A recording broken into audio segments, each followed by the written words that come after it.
All these drills are various step overs where we're going to cue them to step over a certain position of their leg. So as they step up, they'll start with their ankle, and then they'll go above their calf, and then they'll go above the knee, and then they'll go as high as they can go to finish it off.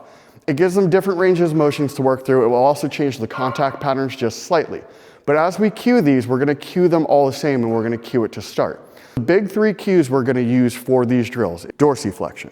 You want that toe up the whole time. If you see the toe pointed down at any point, we're gonna stop them, we're gonna re-cue them, and make sure that they get the foot up at the right spot. From there, if they get this into the right spot, they're then going to step down. It should land under the hip.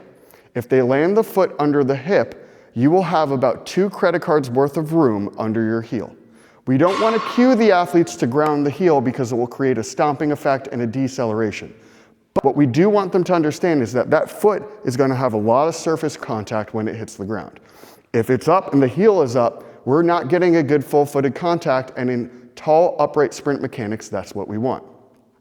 The last and final cue is going to be to lift from the hip. What you don't want to see is people butt kicking. Whenever we lift on these, we are going to specifically cue the hip, so there's dorsiflexion. They will step over the part of the opposite leg that they're supposed to step over, and then they will step down from above as hard as they can. If they step down and swing that leg back as hard as they can, you will get the ground contact exactly perfect, and you will have good, bouncy, vertical position drills with good hip height.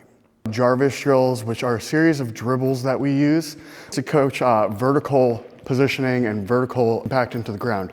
I've used these drills a lot with people over time because we are trying to get them to push vertical. Generally what you'll see with a lot of runners is they tend to flick off the backside, their thigh gets too far into hip extension, the hamstring gets too used, and that's how you get your hamstring injuries anywhere from about 30 to 60 meters on. We started using them back in about 2016 with Jarvis. He had gotten injured in the indoor meet. Right before the indoor meet, he was doing really well. He had jumped over 26 feet. We were looking to get a little bit more. These drills were what we used to get him back. After that point, he goes on to Texas Relays. He jumps 27 feet, and the rest is kind of history. He was top 10 in the world for 4 years after that.